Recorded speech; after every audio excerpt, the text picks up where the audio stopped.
Welcome to Five Things Friday.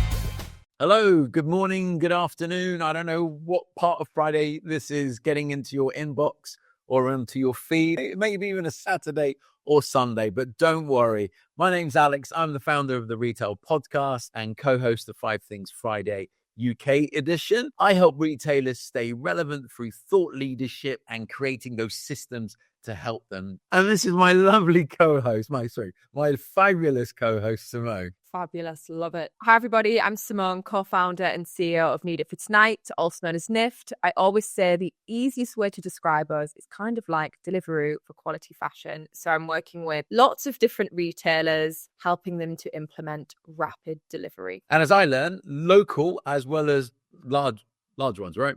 Yes, correct. That's the thing I learned last week, that you're also focused on those local high street retailers who are thinking, how do I get my product out without getting into these logistics nightmares, contracts that they have to sign up to. So Simone, we're going to start with you. 5 Things Friday. For everyone who knows, we're going to look at the 5 top things. We may have 6, but we'll throw it underneath the banner of 5. So why don't you start us off with RIXO? Well, more, I guess, the topic of resale and the continued rise of resale. You know, we've seen RIXO launch one. I think it was this week. We've seen Farm Rio launch one in the past couple of weeks, and also Wise as well.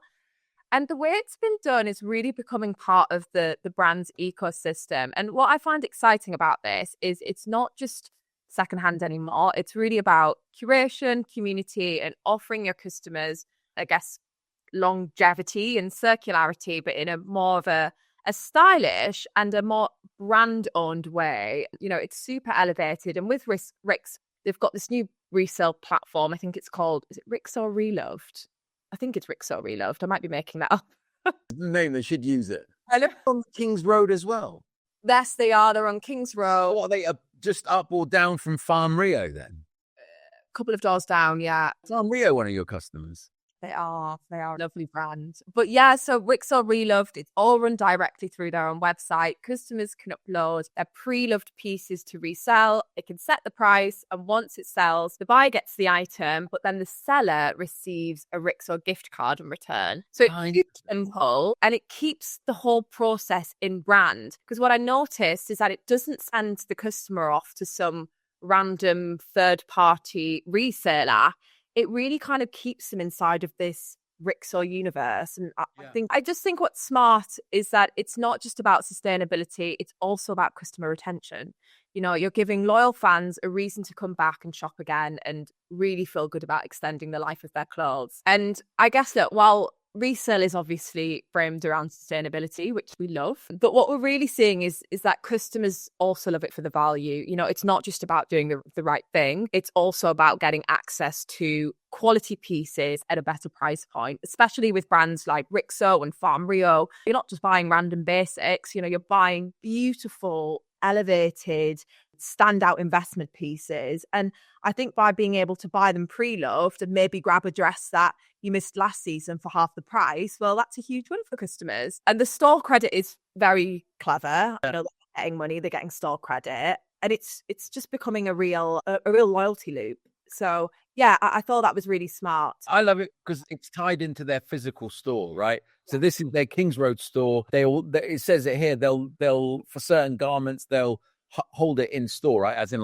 they'll display it in store. Yeah. Which anything for me that sort of connects these wonderful worlds of digital and physical, and then provides better in-store experiences. And I think this, I have to say, I don't think it's a London trend. I think it's a European trend, but London is beginning to lead on this because you've got Westfields doing their pop-up circular elements. And so you got to love anything that goes into pre-loved or circular, which really nicely I remember, and I think we were just talking about Loanhood. Originally, I think they set out in one direction, but what I thought was really interesting, if you're a loose end and you live in London, get down to Islington. In collaboration or partnership with Islington Council. They're running a clothes swap event. And you think, well, okay, that's just maybe an upend. It's Islington, so everyone's going to be very beautiful, darling.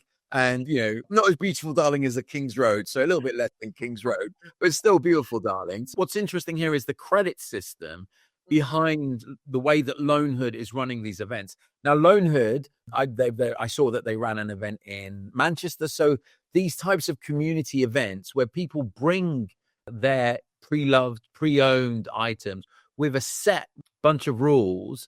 And then, here, so for example, don't bring any more than 5 items. Make sure that they're cleaned and ready to go onto the racks. They accept all shapes and sizes, including children's clothing. So back to school, parents are be loving a bit of circular and recycle. But let's get to the interesting thing, the tokens. Now, in my mind, and I remember when Loanhood originally started, they did have something to do with credit. But this, in my mind, is trying to sort of, who is the credit owner of the circular economy? Mm-hmm. And your credits, if you don't use or don't find anything, can roll forward. They'll be running more events, maybe hypothetically in the future.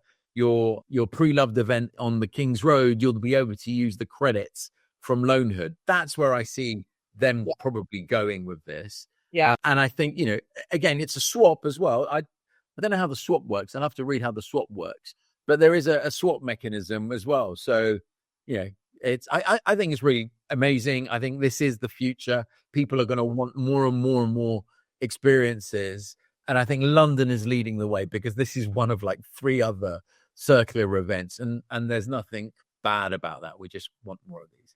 Back over to you for your favorite. And now obviously one of your friends has gone over there. Oh, yes. Topshop. And I know I talked about Topshop last week and I really don't want to sound like a broken record, but it felt rude not to bring it up again when they dropped an absolute banger this week. That Cara Delevingne is one of the new faces for their relaunch, which is so this is not like, this is your generation that they're reaching out to. This is very much my generation. So she was the original face of Topshop back in 2010.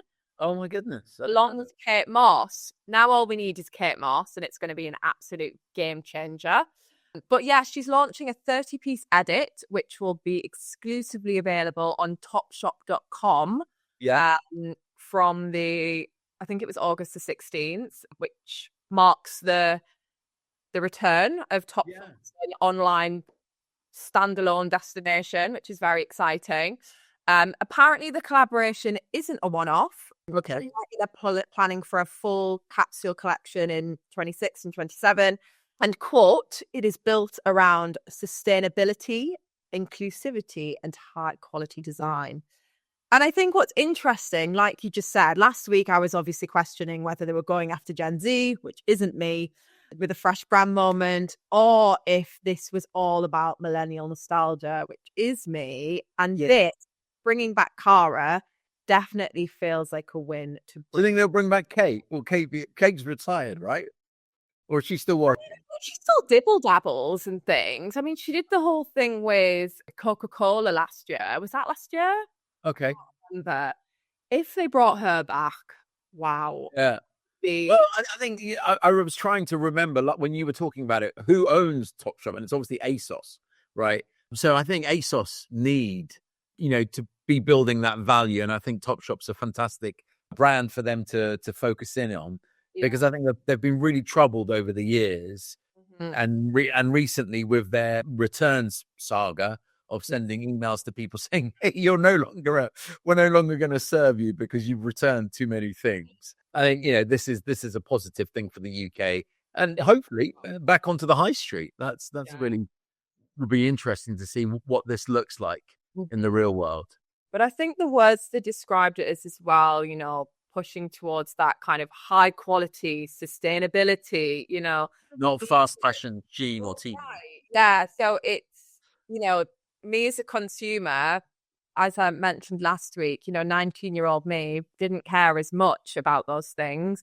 I now do, as do a lot of millennials. And yeah, it's interesting. Very intrigued by the whole thing. I'm not going to say any more about it because I bet people are sick of hearing me talk about it.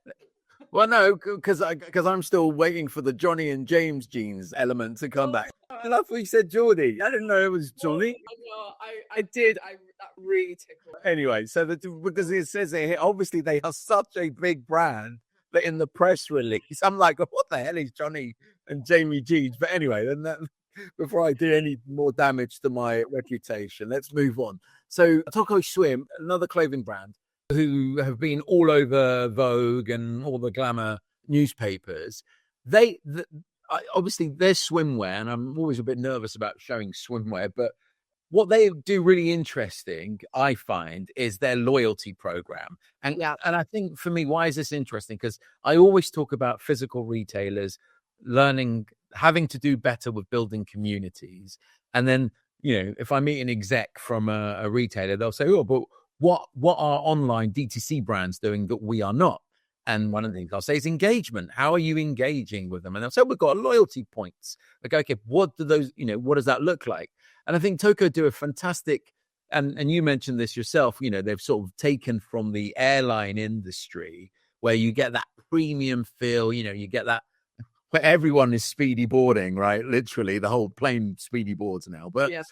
But you do get that exclusive access, but it doesn't just stop there. So of course, if you purchase their beautiful swimwear, that is inclusive, I have to say, because sometimes with swimwear brands, everyone's a size 0, 6 or 0 in America. They're 100% inclusive. I've seen loads of different models in different sizes, which is definitely spot on. But their classes here, in terms of the level of class, the business levels are, you can see that they've got business and you rack up your points that you go there. But then they also reward engagement, which is what we as consumers who are being asked to sign up to mailing lists, right? You get 130 points. Again, that converts to discounts on your next purchase. Follow them on Instagram, convert. I think this is, I say this sometimes, this is a masterclass in how brands will reshape how they manage and put their loyalty programs out there, especially for this new generation that says, hey, I don't mind you knowing more stuff about me, like happy birthday, right? Add your birthday to get, and it's one of the ones that's, get the most points for, because that's the moment of where you spoil yourself. Yeah. What a piece of genius, right? That's a good feel good moment, should be. And now there's a whole ecosystem behind it. And I love it. And I was going to sort of say, hey, if you're at Loose End, go to their rooftop garden party, which is in Wandsworth, but it's sold out. So don't try and go to it because it's sold out. The beauty people have already got it. So I think a masterclass in loyalty. And our final thing is everyone's social media favorite darlings, Currys. I think they've done so well on social media to turn around this sort of boring selling fridges and freezers to being a really relevant brand in people's lives in a category that is so hard. I mean, it's got to be one of the hardest categories, white goods. And they've done phenomenally well. And here the story is Smart Video Note. I think the business is called VYN. Yeah, Vyntelligence. But they basically provide a video AI feed to the Currys assistant that's helping you. So you've got a problem with your laptop, you phone up their help center, you get sent a link. That link now has AI because potentially there could be something that the AI has seen before that allows you to get to the root of the problem faster. And it sort of, as it says here, it improves first-time fix rate, streamlines workflows, and reduces carbon footprint generated by unnecessary call-outs. Because that's what they're really trying, before the person comes to your house to try and fix whatever is broken, this sort of levels up that from home experience, which I think probably this will become commonplace. It just makes so much sense to do it. So anyway, I think that's a nice one to end on, or not, depending on what your views on AI are and whether it will be. Yeah, I was going to say we're out of jobs, but anyway, that's a whole different thing. Okay, come on. Simone, where are you next week? Are you back in? I'll be in London next week. Yeah, hopefully the weather's going to brighten up, because right now it's looking pretty dull. I'm imagining Madrid is a lot sunnier than here. Yeah, I don't talk about the weather because I always feel guilty. Yeah. It's like, if you've ever known, I've in my old world, in the enterprise world, I used to meet people who used to live by the beach, right? And the first thing you would realize is that they live by the beach, because they'll come in their like little shorts or their whatever t-shirts and stuff like that, and they will tell you that they're by the beach.